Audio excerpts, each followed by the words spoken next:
안녕하세요. 지난 시간에 이어 대한민국 최고의 강연 최강 1교시에서 강연을 맡은 해양과학자 남성현입니다. 지난 강연에서 기후변화로 나타나고 있는 총체적인 지구 환경을 과학적으로 진단하면서 지구의 건강검진 결과에 대해 돌아봤습니다. 말기암이라고 표현할 정도로 최근의 기후변화는 너무 심화돼서 기후위기가 됐고, 나아가서 더 물러설 곳이 없는 벼랑 끝에 선 것처럼 시급한 대응이 요구되는 기후 비상 상황이 되었습니다. 제대로 처방하기 위해서는 지구를 대하는 마음가짐부터 바꾸고 근본적인 원인을 생각해 볼 필요가 있다고 말씀드렸습니다. 자, 이번 주제는 과학에서 출발하는 지구와의 공존 해법에 대한 것입니다. 왜 과학에서 출발해야 하는지는 분명합니다. 지구 환경 문제를 가져온 근본 원인을 우리가 알아내려면 반드시 우리가 사는 지구 환경이 작동하는 과학적 원리를 잘 이해해야만 되기 때문이죠. 탄소 배출만이 지구 환경 문제의 원인이라는 어떤 단편적인 생각보다는 인간과 자연의 상호작용 방식이라는 좀 근본적인 차원에서 생각할 필요가 있겠습니다. 진정한 인간과 지구의 공존 해법이 무엇인가? 거기에 대해서 오늘 말씀드리고자 합니다. 그래서 오늘 강연의 주제는 과학에서 출발하는 지구와의 공존입니다.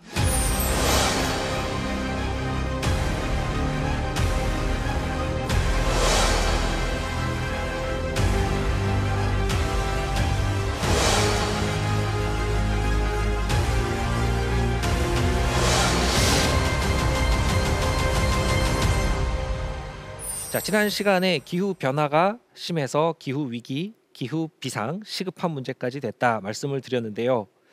그래서 지구의 건강 상태는 지금 말기암으로 종합 진단을 했습니다.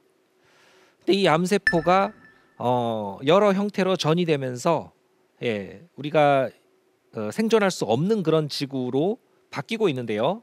지구 온난화, 지구 가열화 이렇게 표현하는 지구 평균 온도의 상승, 그게 다가 아니었고, 바닷물의 수온도 올라가고, 바닷물의 수온이 산성화되고 있고, 또 용존산소 농도는 줄어들고 있고, 지구상에 있는 모든 얼음 형태의 빙하들이 사라지고 있고, 해수면은 상승하고 있는데 그 상승 속도도 더 증가하고 있다고 했습니다. 또 지구의 물순환, 수문순환이 달라지면서 강수 패턴이 바뀌고, 그러면서 비가 안 오던 곳에 비가 많이 오고, 비가 오던 곳에 비가 잘 안 와서 극심한 가뭄이 오고, 여러 가지 어려움을 준다고 말씀을 드렸고, 그래서 기상 이변이 심화되고 있고, 더 이상 이변이 아니라고 할 정도로 너무 자주 생기는 지금 그런 상태가 된 것이죠. 자, 그러다 보면 지구에 우리가 기후대라고 각 지역마다 그 지역에서 원래 나타나고 있던 기후, 그런 기후가 나타나는 곳들이 정해져 있었는데 그 위치가 자꾸 바뀌고 있죠. 특정 지역에서는 그 기후가 자꾸 바뀌고 있다는 것이 그 기후가 나타나는 위치가 점점 극지방으로 이동하고 있다는 것과 동일합니다. 북반구에서는 북쪽으로, 남반구에서는 남쪽으로 기후대가 자꾸 이동을 하죠. 또 거기에 맞춰서 그 적응할 수 있는 기후에 살아가는 여러 가지 자연 생태계, 뭐 예를 들면 나무, 식생대, 또 여러 가지 거기에 같이 사는 동물들까지 다 이동을 하고 있습니다. 그리고 이 변화하는 기후에 적응하지 못하게 되면 그런 생물들은 경쟁에서 도태되고 사라지고 자꾸 멸종하는 동물들이 빠르게 늘어나고 있는 것이죠. 자, 전반적으로 이 생물의 다양성, 생물 다양성이라고 하는 이 지표가 지금 감소하고 있어서 그것이 가장 큰 문제로 부각이 되고 있습니다. 자연 생태계가 우리 인간에게 주던 혜택, 우리가 생태계 서비스라고 하는 그 자연 생태계 서비스가 붕괴되고 있는 그런 상황인 것이죠. 더 나아가면 그 물 관리에 어려움을 주는 극심한 폭우, 반대로 극심한 가뭄, 이런 것들이 물 부족을 더 심화시키고, 물이 없으면 살 수가 없기 때문에 난민이 됩니다. 환경 난민 또는 기후 난민들이 자꾸 증가하는 것이죠. 또 농업 생산에도 큰 차질을 가져오게 됩니다. 수산업도 마찬가지죠.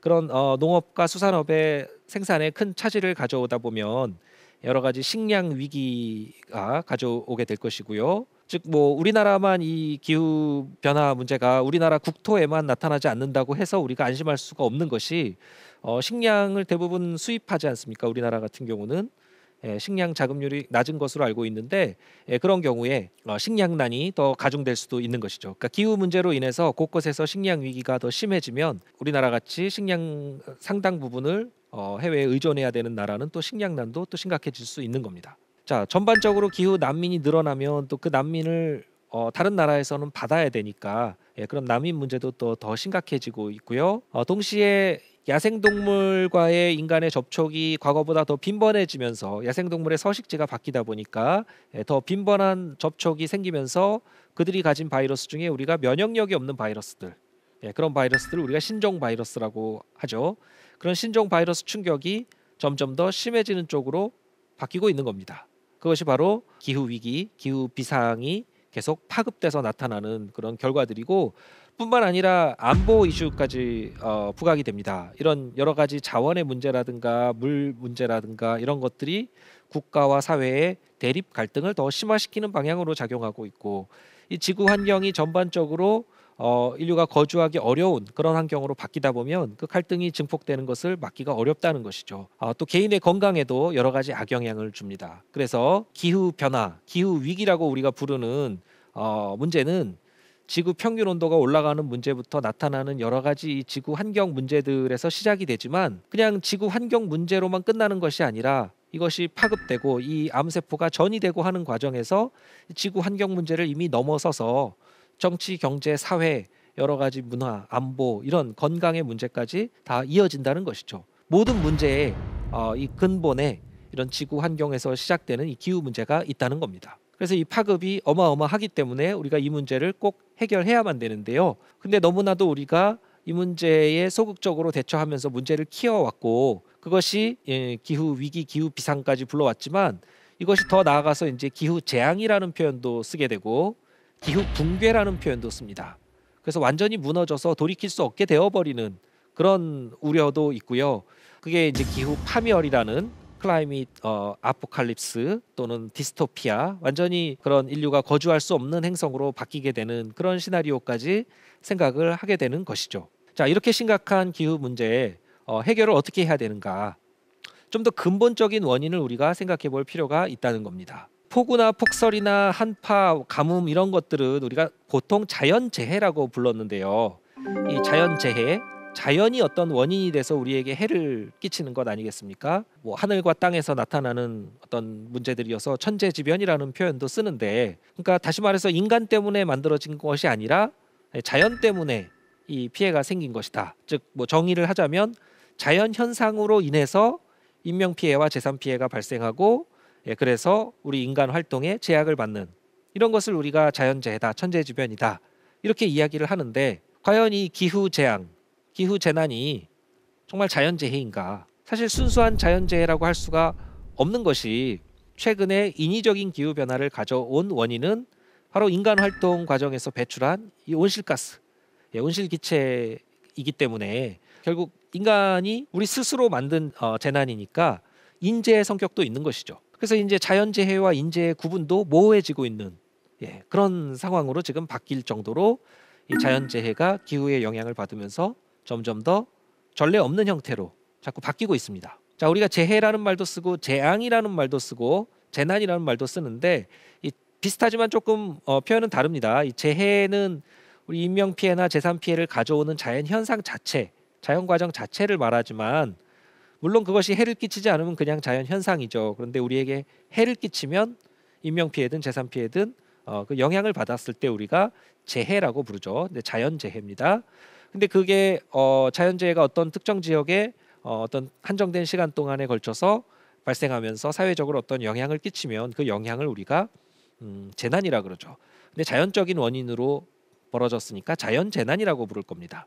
근데 그 정도가 심해지면 복구하는데 엄청난 비용, 시간이 들어가게 되면 우리가 재앙이라는 표현도 쓰는 것이죠.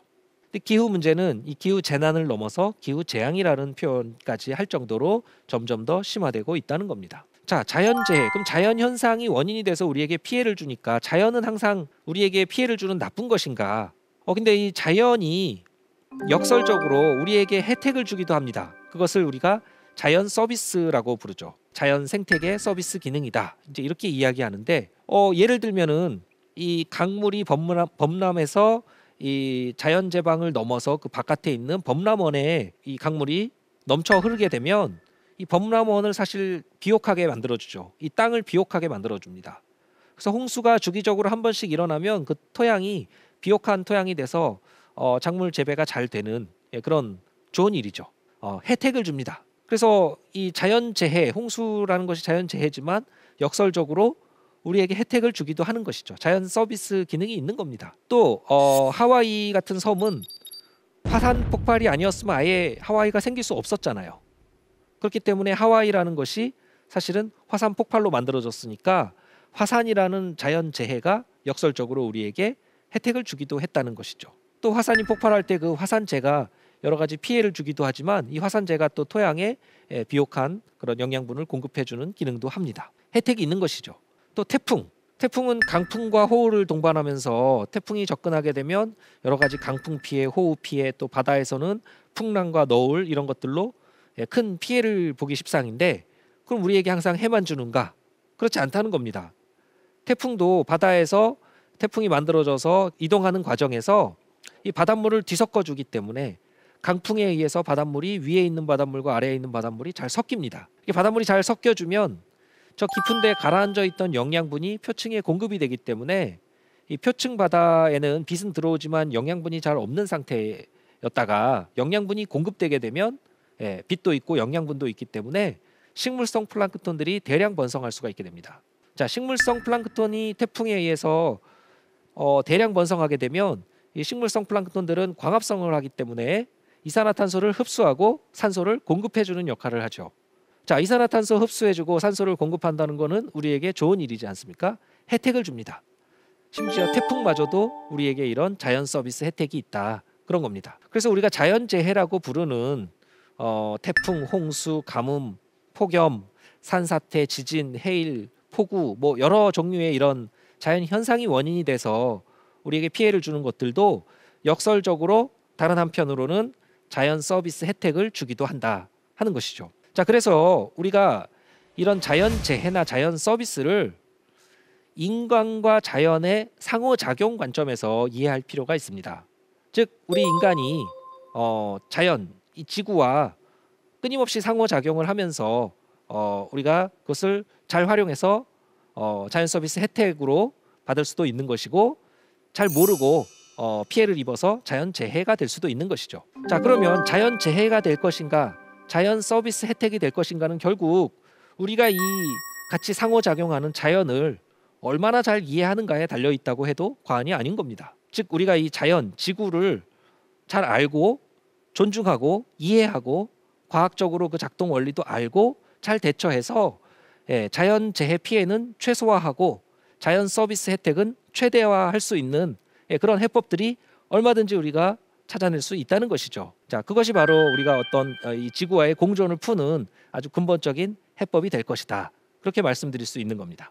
자, 그러면 우리가 자연을 점점 많이 알아가니까 자연과학을 통해서, 특히 지구환경과학을 통해서 지구를 더 많이 알고 이해하고 지구가 작동하는 과학적 원리들을 생각해서 자연재해 피해를 줄이도록 계속 대처를 잘 해왔는데, 방제 노력을 많이 해왔는데, 그럼에도 불구하고 자연재해 피해 규모는 어마어마하게 지금 있고 있습니다. 자, 전 지구적인 자연재해 피해 규모는 사실 어마어마한데, 사망자 수로 보게 되면 10년 정도, 1998년부터 2017년 10년 동안 56%의 전체 자연재해 사망자의 56%를 설명하는 재해가 바로 지진입니다. 지진 때문에 74만 명 이상이 사망했는데요. 2017년까지 데이터니까 최근에 뭐 튀르키예 지진 이런 것들이 포함되지도 않은 수치입니다. 자, 전체 74만 명 이상의 사망자를 가져온 무시무시한 자연재해가 지진이고, 지진 외에도 여러 가지 그 홍수, 태풍 이런 것들이 20만 명, 10만 명, 14만 명 이상의 이런 사망자를 가져올 정도로 엄청난 피해를 가져왔습니다. 자, 10년 만에 이렇게 많은 사망자를 가져왔다는 것은 매년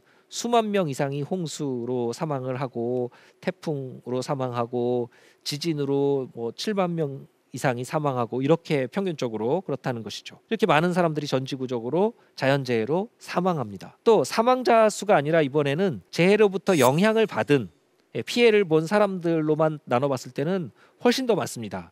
그리고 지진보다도 이 경우에는 홍수와 가뭄 이런 것들로 인한 피해가 훨씬 큽니다. 그래서 홍수 피해를 입은 사람들이 전체 자연재해 피해 인구의 약 45%, 절반 가까이 되는데, 20억 명이 넘습니다. 네, 20억이 넘는 사람들, 전체 인구가 우리 지금 80억 정도 되는데 4명 중에 1명은 홍수 피해를 입고 있는 것이죠. 가뭄 피해도 15억 명 이상이 가뭄 피해를 입었습니다. 이렇게 많은 사람들이 오늘날 자연재해로부터 피해를 입고 있죠.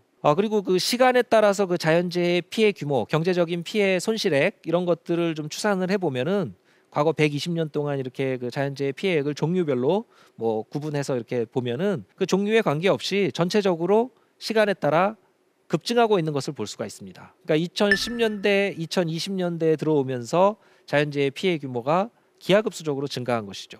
자, 인간이 이 자연의 과학적인 원리를 점점 더 많이 알아가고 그 대처 노력도 더 많이 하고 끊임없이 방제 노력을 하고 첨단 과학 기술로 재해 모니터링도 하고 하는데 그럼에도 불구하고 자꾸 자연재해 피해 규모가 이렇게 커지는 것은 왜 그럴까요? 네, 바로 이 자연재해 피해 규모의 증가 배경에 또 이 기후 위기가 있는 것이죠. 지구 평균 온도의 상승, 단순히 지구 온난화로만 그치는 문제가 아니라 강수 패턴도 바꾸고 자연재해 특성까지도 다 바꾸기 때문에 이 달라지는 자연재해 특성 변화를 우리가 더 빠른 속도로 이해하고 그 대처 능력을 더 빠른 속도로 높여서 적응하지 않으면 이 기후변화 속도보다 우리의 적응 속도가 더 느리면 자연재해 피해 규모는 앞으로도 더 기하급수적으로 증가할 수밖에 없을 겁니다. 그래서 기후재앙이라는 표현이 자꾸 등장하는 것이죠. 자연재해, 뭐 인재하고도 이제 구별이 어려운 이 기후재난의 손실과 피해 규모가 급증하는 것을 막으려면 일단은 기후변화 속도 자체를 늦추는 것이 매우 중요하고 그렇게 늦추는 동시에 이 기후변화에 적응하는 것이 그 다음으로 중요할 겁니다. 자, 그러면 기후변화, 즉 지구 평균 온도가 앞으로 어떻게 될 것인가? 대표적인 지표로 우리가 생각할 수 있는 게 지구 평균 온도니까 지구 평균 온도는 앞으로 어떻게 변화할 것인가? 과학자들은 그것을 또 계산할 수가 있습니다. 기후 모델을 통해서 지구의 기후를 계산할 수가 있기 때문에 미래의 지구 평균 온도가 얼마가 될지 산업화 이전 대비 몇 도까지 올라갈지 계산할 수가 있는 것이죠. 이미 산업화 이전 대비 지금 1도, 정확하게는 한 1.1도 정도가 올랐는데 이것이 앞으로 2100년까지 얼마나 더 오를지 이것들을 계산할 수가 있습니다. 그런데 미래의 지구 평균 온도가 얼마나 더 오를지는 사실 우리가 어떻게 하느냐에 따라 달라지기 때문에 시나리오별로 우리가 미래에 어떤 시나리오로 탄소 배출을 줄여 나가는가 그것에 따라 지구 평균 온도의 미래 변화를 다른 그래프로 이렇게 나타낼 수 있는 것이죠. 자, 여기 색깔로 나타낸 그래프들이 하늘색, 파란색에서부터 빨간색 쪽으로 이렇게 갈수록 안 좋은 시나리오로 가는 겁니다. 지구 평균 온도가 더 많이 올라가는 쪽으로 가죠. 자, 지금 이 그래프에서 보시는 X축이 이제 연도이고요. Y축이 산업화 이전 대비 몇 도의 지구 평균 온도 상승인가를 나타내는 그래프입니다. 그래서 2010년대 후반에 지금 1도 남짓 넘겨 있는데 여기서부터 이제 미래의 지구 평균 온도가 갈라지기 시작합니다. 그래서 우리가 좋은 시나리오로 했을 때는 제가 점선으로 표시해 놓은 1.5도를 살짝 넘긴 하지만 2도보다는 아래를 유지하면서 2100년까지 거의 1.5도 수준으로 유지하면서 갈 수가 있는 그런 좋은 시나리오가 하늘색으로 표시되어 있고요. 나쁜 시나리오, 안 좋은 시나리오는 제가 그 실선으로 표시한 2도를 넘어서 3도, 4도, 5도 이렇게 올라간다는 겁니다. 물론 이 시나리오를 좌우하는 것은 우리가 탄소를 어떻게 배출하느냐에 달려 있는 것이죠. 그래서 현재 우리가 지금 배출하고 있는 탄소 여기 40이라고 표현한 것이 이제 우리가 현재 배출하고 있는 수준입니다. 근데 거기에서부터 탄소 배출량이 급격하게 줄어들어서 2050년, 2060년 경에는 제로 0까지 도달을 하게 되죠. 순 배출, 순 흡수 합쳐서 배출량과 흡수량을 합쳐서 순 배출이 0이 되는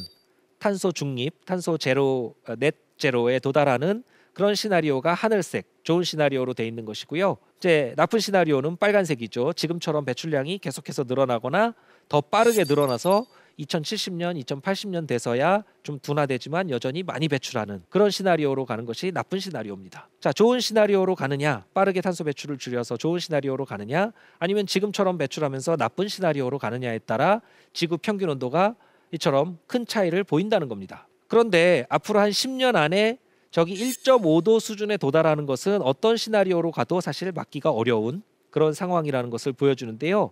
이것은 가장 최근에 그 기후 변화에 관한 정부 간 협의체 IPCC 6차 보고서에 나온 가장 최근의 그래프 기후 모델 예측 결과들을 종합한 것인데요. 과거에 비해서 저기 1.5도 수준에 도달하는 시점이 10년 정도 더 앞당겨진 겁니다. 즉 2030년경 거의 이제 10년도 안 남았는데 10년 안에 1.5도 수준은 어떤 시나리오로 우리가 탄소 배출을 빠르게 줄이더라도 한 10년 안에 1.5도 수준까지 도달하는 것을 막기는 어렵다는 것을 보여줍니다. 그렇지만 그 1.5도를 살짝 넘어서 다시 돌아오고 2도 아래에서 이렇게 유지하는 저 2100년까지 유지되는 저 좋은 시나리오에서는 우리가 지구에서 계속 거주할 수 있지만 2도를 넘어서 3도, 4도 이렇게 올라가는 시나리오는 기후 붕괴, 기후 파멸, 디스토피아가 펼쳐지면서 지구는 인간이 거주할 수 없는 행성이 된다. 2050년만 넘어도 인간이 지구에 살 수 없게 된다는 것을 뜻합니다. 그러니까 당연히 우리가 집단 자살을 원하지 않는다면 유엔 사무총장님이 표현하신 집단 자살로 가는 것을 원하지 않는다면 저 빨간 시나리오로 가서는 안 되는 것이죠. 무조건 탄소 배출을 줄여서 빠르게 탄소 중립에 도달해야만 그나마 1.5도를 살짝 도달하고 그래도 2도 아래에서 유지할 수가 있다는 겁니다. 자, 저 1.5도가 왜 중요하냐면 저기 1.5도와 2도에 제가 표시를 했던 이유는 그 1.5도와 2도가 어떤 기후 변화의 임계점, 티핑 포인트라고 말하는 그런 한계를 나타내기 때문입니다. 그 지구 평균 온도도 계속 오르다 보면 지구의 전체적인 지금 지구 환경이 변화하다 보면 어느 특정 시점을 지나면 이제 더 이상은 손 쓸 수 없게 되어버리는 돌이킬 수 없게 되어버리는 시점이 있다는 것이죠. 물도 마치 99도까지는 끓지 않다가 100도가 되는 순간 갑자기 끓어서 상태가 완전히 변하는 것처럼 기후변화도 이 임계점, 티핑 포인트에 도달하면 그 다음에는 우리가 아무리 노력을 해도 돌이킬 수 없게 되어버린다는 겁니다. 자, 그 기후변화의 임계점이 어디인가? 누구도 이 임계점이 어디다 정확하게 제시할 수는 없지만 여러 가지 지표들을 볼 때 지구 평균 온도가 1.5도에서 2도 사이가 되면 이 돌이킬 수 없게 되어버리는 시점이다. 이렇게 많은 과학자들은 생각을 하고 있습니다. 그리고 이미 여러 가지 지구의 상태를 나타내는 지표, 진단 이 키트라고 할 수 있죠. 이 지표들의 16가지의 어떤 지구 환경 변화 지표들 중에서 그 중에 5가지 정도는 이미 티핑 포인트를 넘어갔다 하는 논의들이 되고 있는 상태입니다. 그만큼 임계점에 가까워진 것이죠.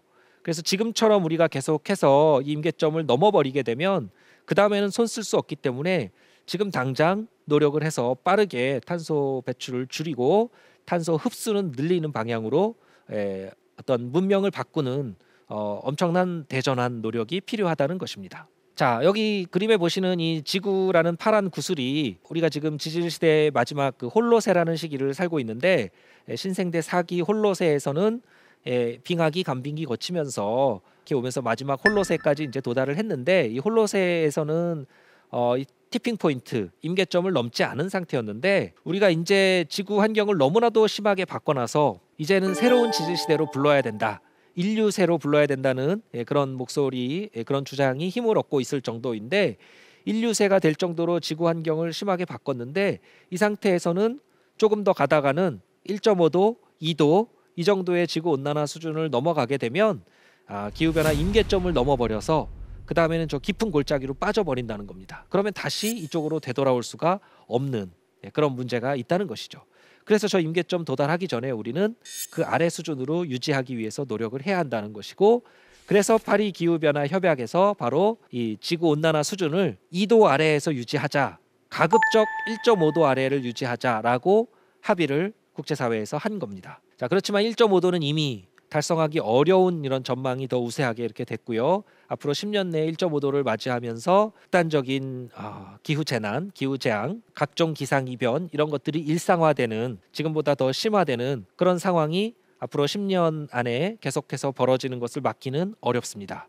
그렇지만 그 이후에 우리 지구가 인류가 거주할 수 있는 곳으로 유지하느냐, 그렇지 못한 디스토피아가 펼쳐지냐는 것은 지금부터 우리가 탄소 배출을 얼마나 줄이느냐에 달려있기 때문에 탄소를 줄이는 것이 너무나도 중요하고 그래서 탄소 중립 이것을 2050년, 2060년까지 우리가 탄소 중립에 도달하기 위해서 노력을 하자는 겁니다. 탄소 중립, 넷 제로 배출이라는 것은 순 배출량이 0이 되게 만들려는 거니까 우리가 배출하는 것과 자연 생태계에서 탄소를 좀 흡수해 주는 부분, 이것이 합쳐서 순 배출이 없도록 그렇게 만들려는 것이고, 그 이후로는 오히려 배출량이 더 적고 흡수량이 더 많은 그런 상태로 바꾸자는 겁니다. 근데 사실 그게 말처럼 쉬운 일은 아닙니다. 지금 우리 인류의 문명이 산업화 이후에 탄소 문명이라고 할 정도로 탄소에 많이 의존하면서 지금까지의 이런 경제 성장을 다 해왔지 않습니까? 예, 그렇기 때문에 이것을 완전히 탄소에 의존하지 않는 탈탄소 문명으로 바꾸기 위해서는 상당히 많은 노력이 모든 부문에서 노력 요구되고 있습니다. 특히 이제 지구 전체적으로 보면 탄소 배출의 상당 부분이 전기 에너지를 만드는 데 사용이 되니까, 즉 발전 방식의 석탄 화력 발전 이런 것들을 많이 하기 때문에 발전 과정에서 탄소를 많이 배출하는데요. 이것을 빨리 재생에너지 형태로 다 바꿔서 우리가 전기를 만들더라도 이것은 탄소를 배출하지 않으면서 전기를 만드는 그런 방식으로 빠르게 전환을 해야 될 거고요. 또 그 다음에 우리가 이동수단에서도 탄소를 많이 배출하지 않습니까? 그래서 자동차부터 비행기, 기차, 여러 교통수단들이 탄소를 배출하면서 이동을 하고 있었는데, 탄소 배출하지 않고 이동할 수 있는 그런 다양한 탈탄소 모빌리티, 이런 것들을 빠르게 바꿔나가야 할 것이고요. 또 여러 가지 상품들, 우리가 대량 생산하고 쓰레기들을 많이 만드는 이런 방식으로 우리가 지금까지 경제 활동을 하고 산업 활동을 하다 보니까 이 순환형 상품이 아직까지도 많지 않은데, 이런 것들을 계속해서 순환하고 순환시키고 업사이클해서 선순환시키는 이런 것들 노력이 또 필요하고요. 건축 부문에서도 효율적인 건축 방식이 또 중요합니다. 그래서 에너지 효율을 높여서 냉방, 난방 이런 데 우리가 탄소를 많이 배출하면서 냉난방 에너지를 많이 사용해야 되는 이런 방식을 바꾸도록 건축 자체가 바뀌어야 되는 것이죠. 물론 건축 자재도 친환경 소재를 또 써야 될 것이고, 일단 환경 자체의 부담을 적게 주는 그런 방식의 인간 활동을 하도록 바꿔야 되는데요. 특히 이 자연 생태계가 무너지면 우리가 뭐 재생에너지를 만드는 과정에서 무조건 재생에너지만 만들면 된다, 전기를 만들기 위해서 탄소만 배출하지 않으면 된다고 해서 생태계를 막 심각하게 파괴하면서 재생에너지를 만든다 그러면 그것도 문제가 됩니다. 왜냐하면 생태계가 파괴되면 탄소 흡수력이 떨어지니까요. 그래서 탄소 흡수력은 떨어뜨리지 않고 오히려 탄소 흡수력은 높이면서 우리가 인간이 배출하던 탄소 배출은 줄일 수 있는 그런 해법들을 찾아가는 것, 이게 바로 탄소 중립으로 가는 길이죠. 그럼 탄소 중립을 하면 다 해결이 되느냐? 아닙니다. 탄소 중립은 지구 온난화 속도가 너무 빠르니까 지구 온난화 속도를 늦추기 위해서 인간과 지구, 인간과 자연의 상호작용 관점에서 우리가 이 기후 문제를 봐야 한다고 말씀을 드렸는데요. 근본적으로 이 기후 위기, 기후 비상을 불러온 원인을 생각해 보면 우리가 지구를 사용하는 방식에 문제가 있었다는 겁니다. 그래서 지구 생태 용량 초과의 날이라는 개념이 있는데요. Earth Overshoot Day라고 합니다. 이거는 물이라든가 공기라든가 토양이라든가 등등 이 자원에 대한 인류의 수요가 어떤 지구의 생산, 공급 능력을 초과하게 되는 날짜를 말합니다. 그 1년 중에 언제가 되면 우리가 지구가 제공해준 생태 자원을 다 소진해 버리는지, 그 날짜가 바로 지구 생태 용량 초과의 날, Earth Overshoot Day라고 하는데요. 이 지구 생태 용량 초과의 날이 1970년대 이전에는 12월 31일이었습니다. 그러니까 그 해에 주어진 생태 자원을 우리가 한 해 동안 다 써버리지 않았다는 것이죠. 그 상태로는 지속할 수가 있습니다. 근데 문제는 그 이후로 70년대, 80년대, 90년대 이렇게 계속 시간이 지나면서 지구 생태 용량 초과의 날이 12월, 11월, 10월, 9월 점점 당겨지고 있다는 겁니다. 점점 앞당겨져서 2023년, 2023년이 되면 뭐 7월, 8월이 되면 이미 7월, 8월로 이미 앞당겨져 있다는 것이죠. 그러니까 7, 8월이 되면 그 해에 주어진 생태 자원을 다 소진해 버리고 이 미래 세대의 자원을 훔쳐다가 사용하기 시작한다는 겁니다. 국가별로도 이런 것들을 다 해봤는데 2023년에는 지구 생태 용량 초과의 날이 국가별로 다 다르지만 평균적으로는 7, 8월이고 우리나라 같은 경우는 이미 4월입니다. 그래서 대한민국은 4월이면 그 해에 주어진 자원 다 써버리고 5월, 6월, 7월, 8월에서 12월까지 미래 세대의 자원 또는 다른 나라의 생태 자원을 다 훔쳐다가 사용하고 있는 상태라는 것이죠. 자, 지구 생태 용량 초과의 날이 계속 이렇게 앞당겨지고 있다는 것. 이것은 정말 심각한 문제인데요. 물론 일시적으로 잠시 늦춰진 적도 있습니다. 바로 2020년이죠. 코로나 팬데믹이 시작되면서 강제로 인간 활동이 조금 주춤하니까 그나마 지구 생태 용량 초과의 날이 조금 늦춰져서 7월 중순이었던 게 7월 말, 8월 초까지 갔다가 다시 7월 말이면은 그 해에 주어진 자원을 다 쓰는 쪽으로 21년, 22년 다시 바뀌었습니다. 자, 이 상태로는 지속 가능하지가 않다는 것이죠. 굳이 탄소뿐만이 아니라 탄소 배출도 물론 2020년에 약간 줄었지만 강제로 우리가 활동을 줄이면서 탄소 배출 온실기체 배출량이 좀 줄었지만 그 정도 줄인 걸로 대기 중의 이산화탄소 농도가 떨어지지 않았습니다. 오르던 속도가 약간 둔화됐다고는 하지만 그 정도만으로는 이 탄소 중립에 도달하기에는 턱없이 부족한 수준이고 어마어마한 양의 탄소 배출을 줄여야만 그리고 탄소 흡수력은 높여야만 우리가 탄소 중립으로 갈 수 있다는 겁니다. 그리고 이 지구 생태 용량 초과의 날도 다시 12월 말까지 이렇게 늦추기 위해서는 우리가 근본적으로 지구의 자원을 생태 자원을 사용하는 방식 자체를 바꿔야 된다 하는 것이죠. 자, 지구의 생태 자원을 우리가 이렇게 급격하게 소비하는 빠르게 소비하고 미래 세대의 자원을 미리 당겨와서 훔쳐서 사용하게 되는 그 배경은 무엇인가? 이 산업화 이후에 특히 1950년대 2차 대전 이후에 모든 지표들이 급격하게 가속을 하기 시작합니다. 이 거대한 가속이라고 부르는 것인데요. 사실 우리 인류의 역사를 보면 모든 권위로부터 해방되어 온 역사입니다. 그래서 인류가 고대 중세를 거쳐서 지금 현대에 올 때까지 사실 이 권위에서부터 다 해방이 되면서 점점 자유가 커지게 됩니다. 그러니까 전례 없이 지금 많은 자유를 누릴 수가 있게 된 것이죠.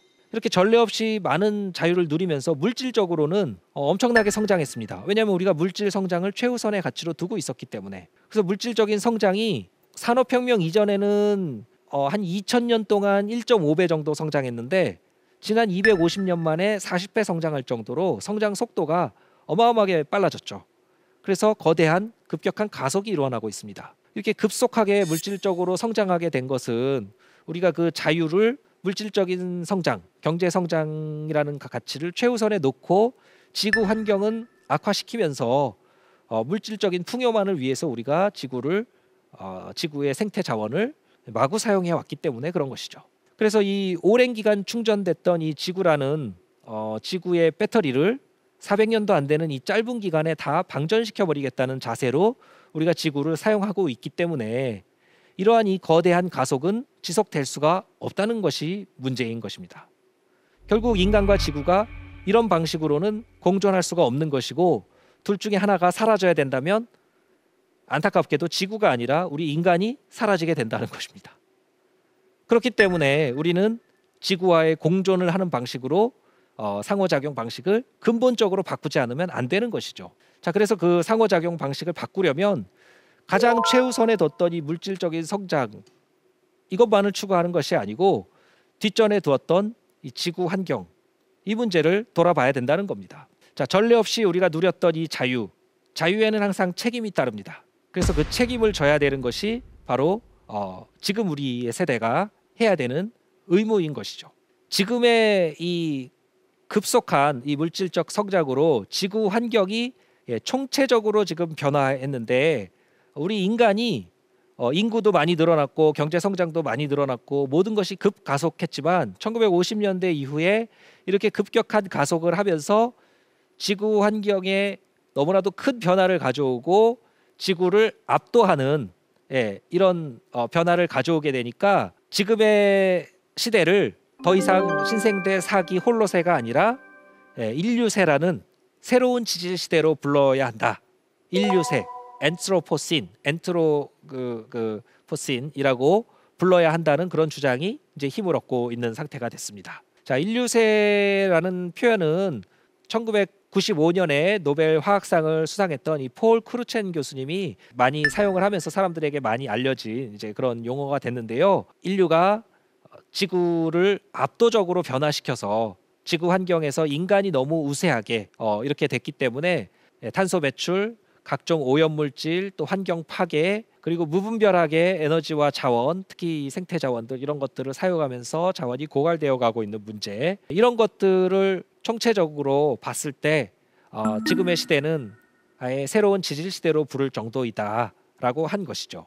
그래서 그것을 홀로세가 아니라 인류세라고 불러야 된다. 인간의 시대이다. 이렇게 한 것입니다. 그럴 정도로 인간이 너무나도 지구를 황폐화시키고 있는 중인데요.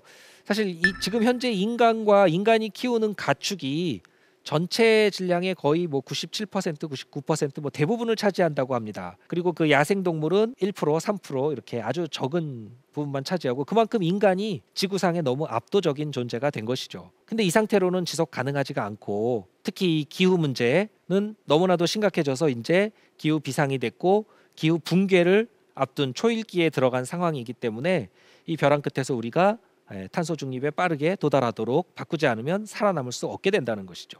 그 스티븐 호킹, 영국의 천재 물리학자였던 이 스티븐 호킹, 이분이 돌아가시기 전에 그런 이야기를 많이 하셨다고 합니다. 우리가 지금 지구 온난화를 되돌릴 수 없는 시점, 즉 티핑 포인트에 너무 가깝게 근접했기 때문에 이제는 지구 온난화가 돌이킬 수 없는 시점에 가까우니까 이 지구를 버리고 떠나야 된다. 200년 안에 지구를 버리고 떠나라.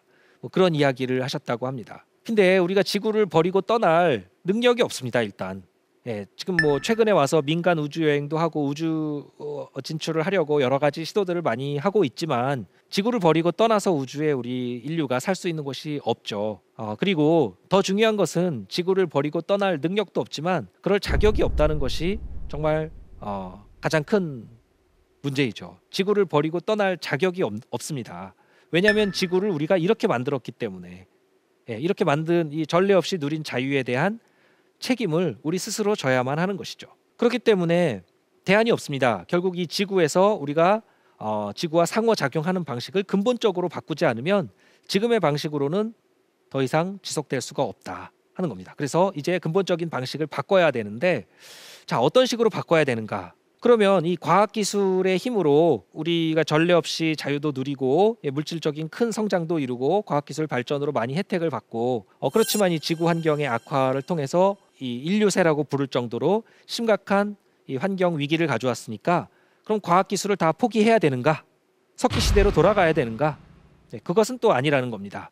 석기시대로 돌아가자는 이야기가 아니고, 이 근본적인 원인을 찾아서 우리가 과학기술을 사용하는 방식을 바꿔야 된다 하는 것이죠. 그러니까 지구와의 상호작용 방식을 바꾸기 위해서 새로운 문명을 건설한다는 방식으로 과학기술을 사용은 하되 다른 방식으로 사용해야 된다. 지금까지의 방식이 아닌 좀 더 지속 가능한 방식으로의 사용이 필요하다 하는 겁니다. 바다를 과학적으로 이해하는 것이 너무나도 중요하다 하는 생각을 해서 UN 해양과학 10년이라는 것을 유엔에서 선언했습니다. 그래서 UN 해양과학 10년은 2021년부터 2030년까지의 10년인데 지금이 바로 UN 해양과학 10년 기간이죠. 바다를 과학적으로, 우리가 바다라는 지구의 자연을 좀 더 잘 알아내서 이 지구 환경 문제를 푸는 해법들을 찾자 하는 것이죠. 우리가 원하는 바다를 위해서 필요한 과학을 해야 된다 하는 것이죠. 자, 그래서 우리가 원하는 바다는 7가지의 모습으로 선언을 했는데요. 첫 번째가 깨끗한 바다고 해양 오염 문제를 해결해야 된다는 것입니다. 그래야 탄소도 더 많이 흡수할 수 있는 것이고요. 두 번째가 건강하고 회복력이 강한 바다. 바다 생태계가 살아 있어야 된다는 것이고요. 세 번째가 예측 가능한 바다. 바다에서 무슨 일이 벌어지는지 우리가 미리 예측할 수 있어야 되고, 네 번째 안전한 바다. 바다에서 어떤 활동도 우리가 안전하게 할 수 있어야 될 것이고요. 그 다음에 지속 가능하고 생산적인 바다. 우리가 바다에서 수산 자원으로 활용하는 생물들이 있기 때문에 지속 가능한 수산 자원량을 확보하기 위해서는 지속 가능한 그런 방식으로 생산적인 바다로 우리가 만들기 위한 과학적인 노력이 필요합니다. 또 투명하고 접근 가능한 바다. 바다가 우리가 육지에 사니까 바다라는 것이 늘 멀리 떨어져 있고 그냥 동경의 대상이고 풍경이고 한 것이 아니라 늘 쉽게 접근할 수 있는 투명한 그런 바다가 되어야 되는 것이고, 마지막으로 함께하고 영감을 주는 바다가 되어야 된다. 바다를 통해서 우리가 힐링을 하게 되는 것이죠. 관광과 힐링 이런 기능이 있기 때문에. 그래서 이 지속 가능한 사회로 우리가 탈바꿈을 하기 위해서 근본적으로 자연을 대하는 방식이 바뀌어야 되는데, 가장 중요한 것이 바로 이 자연, 이 지구 환경을 과학적으로 이해하려는, 상대를 우리가 이해하고 존중해야 함께 공존이 가능한 법입니다. 자, 우리가 자연을 알아내려는 것들은 자연 과학자가 하는 일입니다. 근데 자연 과학자들이 문제를 해결해 주진 않습니다. 문제를 찾기만 하죠. 사람으로 치면 진단을 합니다. 그래서 지구의 건강 상태를 진단하고 바다의 건강 상태를 진단하고 하는 것들이 해양과학과 지구과학이었는데, 그 문제를 해결하려면 과학기술의 힘을 빌려서 해결하려고 그러면 공학적인 해법을 생각할 수 있죠. 공학자가 하는 것들입니다. 해양공학, 지구공학 이런 것들이죠. 자, 해양공학처럼 지구도 지구 전체 규모에서 공학적인 시도를 하는 지구공학 논의가 최근에 활발한데요. 대표적인 것이 남극 빙하 문제. 스웨이트 빙하가 지금 빠르게 녹아서 이것이 붕괴될 가능성이 있다고 말씀드렸는데, 그것은 바닷물이 빙하 아랫부분을 들어가서 녹이기 때문에 이 빙하가 빠르게 녹고 있다고 했습니다. 그러면 그것을 이제 과학적으로 그 진단을 했으니까, 그럼 공학적으로 어떤 처방을 할 수 있느냐? 따뜻한 바닷물이 빙하 아래쪽을 파고 들어가는 부분에 제방을 쌓아서, 해저에 제방을 쌓아서 따뜻한 바닷물이 들어가지 못하게 막아보자 하는 공학적인 처방도 아이디어를 제시하고 있고, 또 빙하가 흘러나오는 곳에 지지대를 세워서 잘 못 흘러나오도록 버티도록 막아주자 하는 아이디어도 제시됩니다. 또 빙하에 구멍을 뚫어서 저 깊은 곳에 바닷물이 파고 들어가는 부분을 얼려서 드라이 시켜서 얼리자. 그래서 바닷물이 더 파고 들어가지 못하도록 막자 하는, 이런 여러 가지 공학적인 기술적인 해법들을 아이디어 수준에서 제시하고 있죠. 과학적인 진단이 나오면 공학적인 어떤 해법을 이렇게 처방할 수가 있는 겁니다. 자, 지구공학, 기후공학이라고도 하는데요. 여러 가지 지구공학, 기후공학 해법 중에는 이 바다에 파이프를 심자는 아이디어도 있습니다. 바다에 파이프를 두게 되면 이 파이프가 파도에 의해서 오르내리게 되는데, 이 내려갈 때는 판막이 열리고 올라올 때 판막이 닫혀서 올라오기 때문에 이 깊은 데 있던 바닷물을 계속해서 퍼올리는 펌프 효과를 가져올 수 있습니다. 근데 깊은 데 있던 바닷물을 표층으로 자꾸 퍼올리면 깊은 데 있던 영양분이 표층에 공급돼서 표층에는 빛이 들어오니까 영양분이 공급되면 식물성 플랑크톤들이 대량으로 번성할 수가 있게 됩니다.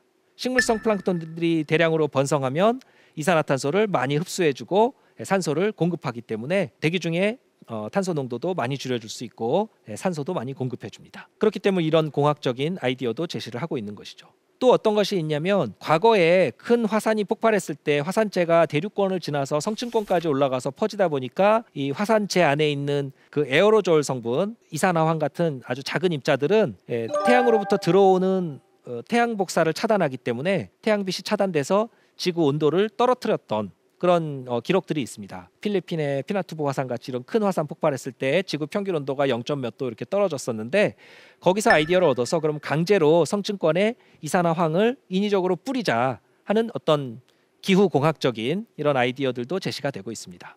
그 외에도 다양한 기후공학 아이디어들이 제시되는데, 문제는 이런 기후공학적인 처방을 했다가 잘못되면 영화 설국열차에 나오는 설국처럼 지구 전체가 다른 부작용으로 큰 인류가 또 다른 위협에 노출될 수 있다는 것이죠. 그만큼 위험성이 큰 것이죠. 그래서 이 지구공학, 기후공학적인 처방은 굉장히 신중해야만 합니다.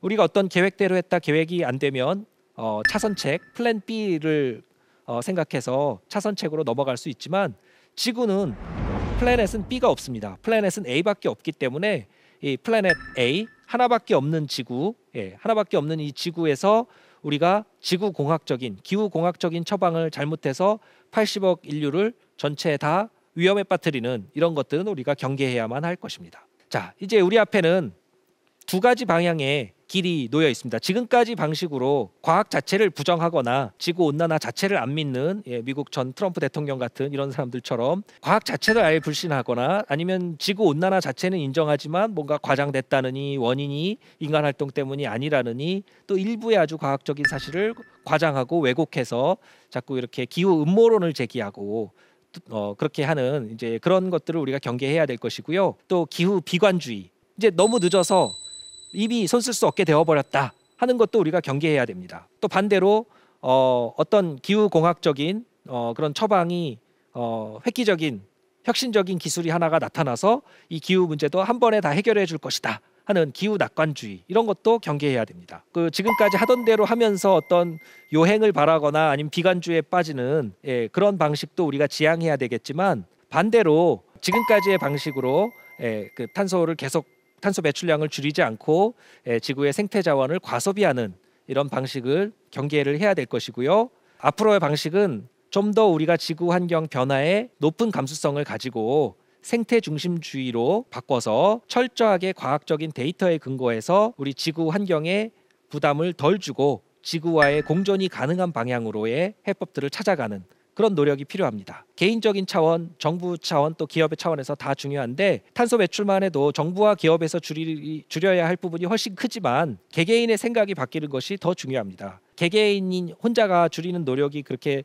크지는 않지만 이 개인이 인식이 바뀌게 되고 그런 개인이 늘어났을 때 투자자이자 유권자인 개인이 바뀌었을 때 결국 정부도 바뀌고 기업도 바뀌기 때문에 그런 것이죠. 자, 이 두 갈래 길에서 어느 방향을 선택해야 될지는 분명하게 정해져 있는 것이죠. 자, 이번 강연에서는 인류의 생존을 위협하는 기후 위기 문제로부터 총체적인 지구 환경 문제의 근본 원인을 인간과 자연의 상호작용 관점에서 생각해 봤고요. 인간과 지구가 공존하기 위해서는 그 출발점이 바로 과학이다 하는 것을 우리가 말씀드렸습니다. 자, 과학을 부정하거나 과학적 사실 자체를 왜곡하는 기후 음모론도 경계해야 되겠고, 또 이미 너무 늦어버려서 손 쓸 수 없게 되어 버렸다 하는 그런 자포자기하는 기후 비관주의도 경계해야 될 것입니다. 또 반대로 갑자기 혁신적인 기술이 나타나서 모든 문제를 한꺼번에 해결해 줄 것이다 이렇게 막연히 기대하는 기술 낙관주의, 또 위험천만한 기후공학적인 시도, 이런 것들도 모두 경계해야 됩니다. 지금은 그동안 물질 성장만을 추구하며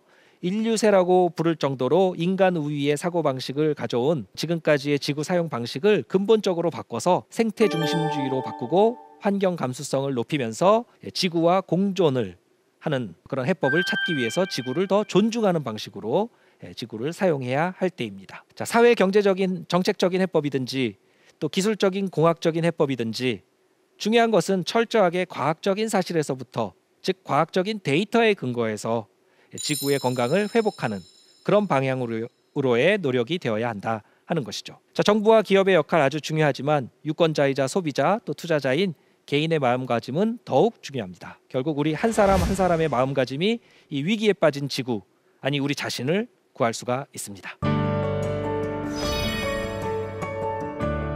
지구와의 공존을 꿈꾼다면 먼저 지구를 과학적으로 알아야 한다.